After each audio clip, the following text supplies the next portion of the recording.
এখানে আছে 3 জন বিবাহিত নারী, পুরস্কার আছে একটা 200 টাকার নোট, ঠিক আছে? আজকে একটি চরম ধাঁধার সাক্ষী হতে চলেছে লক্ষ লক্ষ জনতা আমার, ঠিক আছে? আমার প্রশ্নটা হলো আজকের এটাই যে এই হাতের শাখা সিঁদুর, তাই তো? এই হাতের শাখা এবং কপালের সিঁদুর, এই হাতের শাখা এবং কপালের সিঁদুর, এই দেখে বোঝা যাচ্ছে যে এখানে যে 3 জন দাঁড়িয়ে আছে 3 জনই কিন্তু বিবাহিত, তাই তো? এমন কি জিনিস যেটা দেখে পুরুষদের বোঝা যাবে যে পুরুষরাও বিবাহিত? বলো কি হতে পারে? হ্যাঁ, এমন কি হতে পারে যেটা দেখে আমাদের মতো পুরুষদেরকে বোঝা যাবে যে বিবাহিত কি বিবাহিত নয়? এমন কি আছে যা দেখে বোঝা যাবে পুরুষরা বিবাহিত? ঝটপট উত্তর দাও। সঠিক উত্তর দাদা পেয়ে যাবে 200 টাকা। বলো কি হতে পারে? কে নেবে? এই 3 জন বিবাহিত নারীর মধ্যে কে সঠিক তার যোগ্যতা দিয়ে নিয়ে যাবে আমার হাত থেকে 200 টাকার এই নোটটি? বলো। তোমরা বলো, আমি ভাবি। বলো, তুমি পারবে? আমি ভাবি। ভুড়ি দেখে, তোমার ভুড়ি আছে তাই দেখে বোঝা যাচ্ছে তুমি বিবাহিত। ভুড়ি দেখে? এক মিনিট, একটা পুরুষকে কখনোই শুধুমাত্র ভুড়ি দেখে বোঝা যাবে না সে বিবাহিত। ভুল কথা, কারণ একটি অবিবাহিত পরে পুরুষটা মোটু হয়ে যায়, ভালো মোটু হয়ে গিয়ে ভুড়ি হয় না। বিয়ের পরে পুরুষদের আরো কাজের চাপ বাড়ে, তাই ভুড়ি থাকলেও সেটা কমে যায়। একটা অবিবাহিত পুরুষেরও ভুড়ি থাকতে পারে, এটা কোনো যুক্তিসঙ্গত কথা নয়। এমন কিছু বলো যুক্তি দিয়ে যারা দেখে বোঝে। হ্যাঁ বলো, আসো সামনে আসো। বলছি ছেলেরা বিবাহের আগে শুধু এদিক ওদিক আড্ডা দিয়ে বেড়ায়। আচ্ছা, বিয়ে হয়ে গেলে পর তাদের সংসারের চিন্তা ভাবনা আসে মাথায়, ঘরে থাকে এবং কাজকর্ম করে। এবার তুমি কি তাকে সবসময় দেখবে, লক্ষ্য রাখবে যে কে কখন বাইরে ঘুরছে না, কিন্তু এক পলকেই তুমি তাকে দেখে বুঝে যাবে সে বিবাহিত।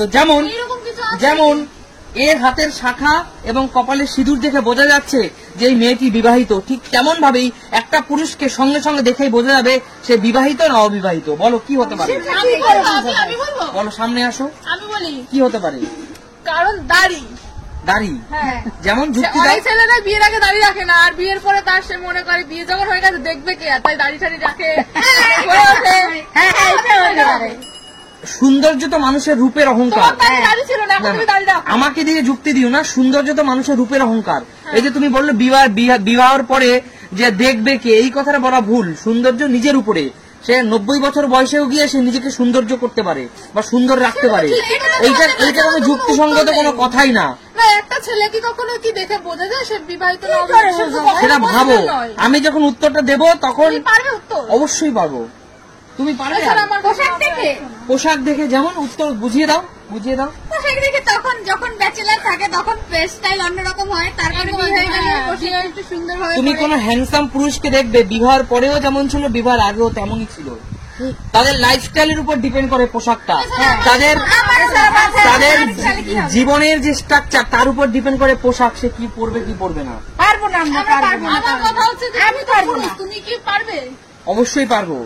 তাহলে এই 200 টাকার নোট আমার হাত থেকে এখানে কোনো বিবাহিত মহিলা নেই যে আমার থেকে নেওয়ার অধিকার রাখে, মানে যোগ্যতা রাখে।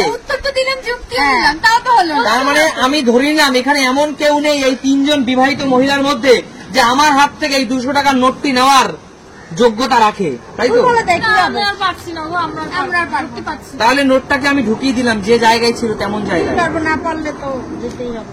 আমার কাছ থেকে টাকা নিয়ে নেওয়া অতটা সহজ নয়, তাই আমি অবশ্যই, এটাও তো ঠিক কথা, তোমরা তোমাদের যোগ্যতার পরিচয় দিতেও পারো না, তাই তো? না, তাহলে উত্তর হলো এটাই, একটি মহিলাকে যেমন কপালের সিঁদুর এবং হাতের শাখা দেখে বোঝা যায় সে বিবাহিত, ঠিক তেমন ভাবে একটা পুরুষকে তার সাথে থাকা তার সঙ্গিনী অর্থাৎ তার বউ অথবা তার মিসেসকে দেখে বোঝা যায় সে বিবাহিত। এবং তার সাথে যদি কোনো বাচ্চা থাকে, ছোট যদি বাচ্চা থাকে এবং সাথে যদি সহধর্মিণী থাকে, তাকে দেখে বোঝা যায় যে সে বিবাহিত। মানে আমার সাথে যদি সুমি কোথাও ঘুরতে যায় তাহলে যেমন মানুষ দেখে বুঝবে যে এই ছেলেটির বউ হলো এ, ঠিক আছে? আর তেমনি ঠিক একই রকম ভাবে তোমার হাতের শাখা এবং কপালের সিঁদুর থেকে বুঝতে পারবে তুমি বিবাহিত। তার মানে হলো একটি পুরুষকে ঠিক তখনই চেনা যাবে যখন তার সাথে কোনো ছোট্ট বাবু থাকবে এবং তার সাথে তার সহধর্মিণী থাকবে, তবেই সে প্রমাণিত হবে সে বিবাহিত। ঠিক আছে, ঠিক আছে।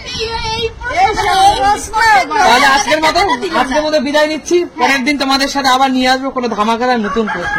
চলো টাটা।